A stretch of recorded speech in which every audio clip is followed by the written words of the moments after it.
Welcome back to the channel, everybody. Thank you so much for joining me and allowing me to continue to be your daily advocate. If you're new here or you're not subscribed for any reason, please do me a huge favor and hit the subscribe button.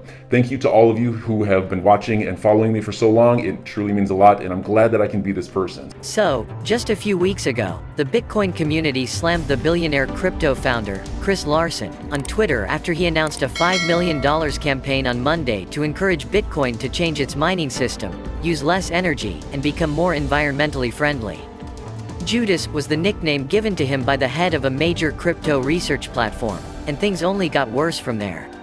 There were thousands of social media accounts expressing their displeasure with the campaign, as well as snarking at Larsen himself.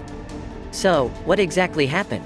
All of this began when Larsen began to advocate for Bitcoin transition away from its current proof-of-work model, which relies on crypto mining to validate transactions.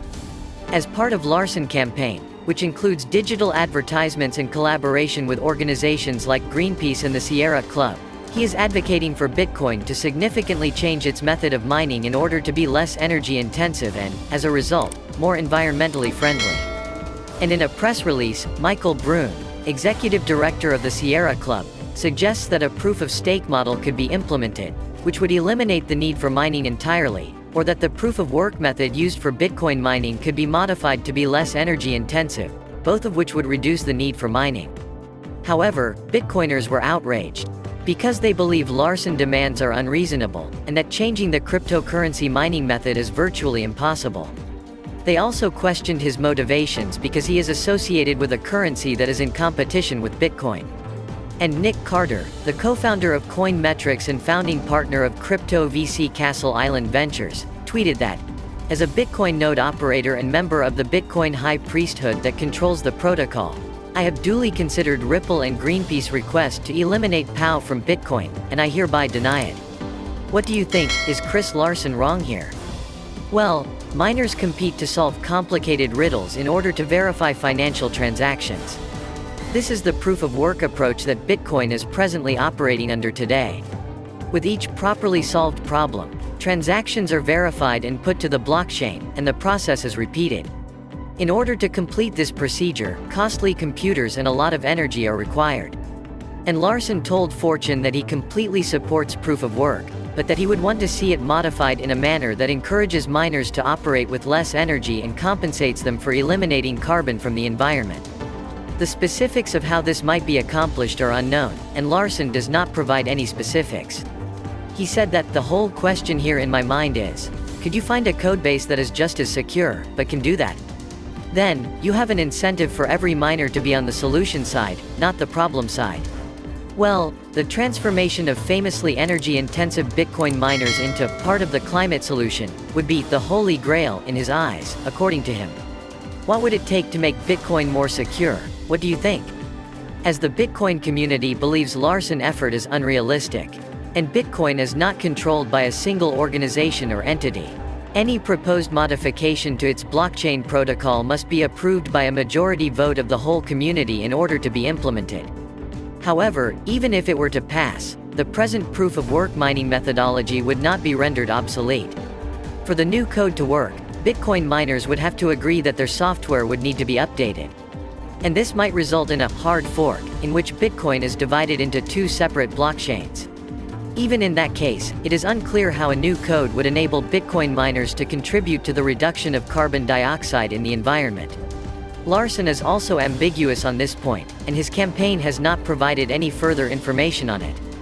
Finally, there is the broad admiration for proof-of-work that Bitcoiners have for the technology to begin with. Many Bitcoin holders argue that it is vital to maintain the decentralized and secure nature of the blockchain. Well, many people have speculated about Larsen's reasons for launching the campaign on the internet. Some people are baffled as to why he did not submit a proposal to the Bitcoin community himself, rather than funding online advertisements claiming that the Bitcoin code should be changed. Others questioned why he was concentrating just on Bitcoin and not on the thousands of other cryptocurrencies that use proof-of-work technology.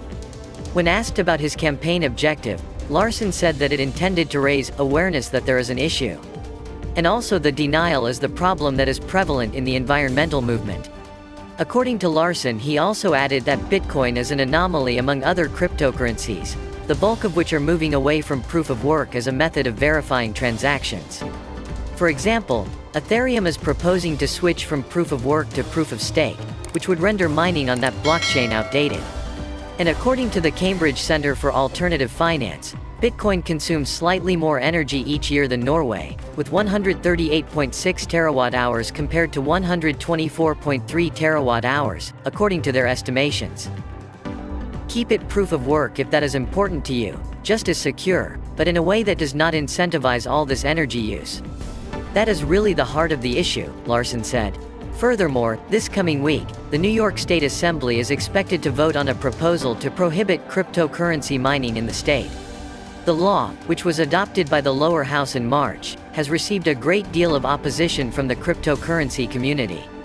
Multiple unions and communities in New York have expressed strong opposition to the proposed legislation, which goes by the number A7389C. These groups include Independent Power Producers of New York, the Blockchain Association, and other crypto lobbyists. According to the proposed legislation, cryptocurrency mining enterprises that employ proof-of-work authentication techniques, such as Bitcoin and Ethereum, would be prohibited from operating for a period of time. The primary problem raised by the law is the economic effect of cryptocurrency mining, which is energy-intensive.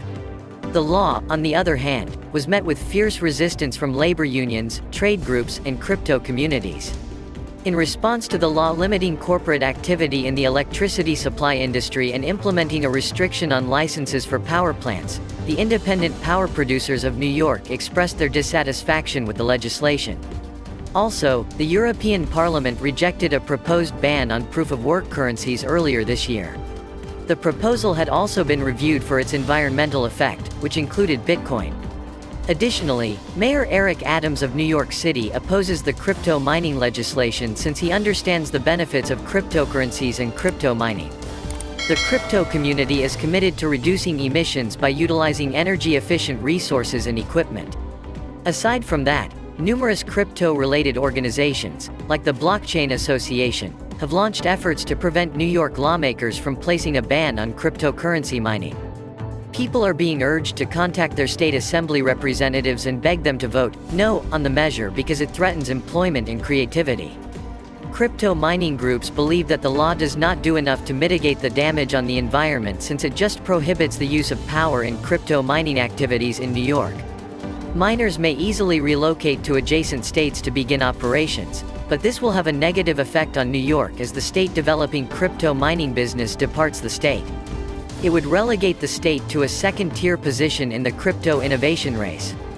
Well, if Bitcoin, the top crypto, gets a ban, then who is there to stop them from banning other cryptocurrencies? What do you think? Make sure to subscribe and give us a thumbs up. Thank you so much for watching. See you in the next video.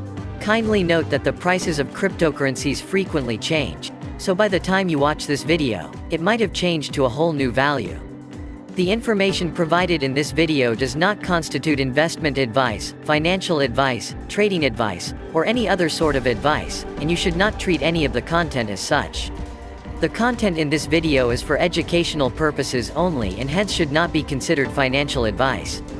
Do conduct your due diligence and consult your financial advisor before making any investment decisions. So enjoy your day, everybody. I'm always here for you. Leave any comments or questions below and be sure to subscribe.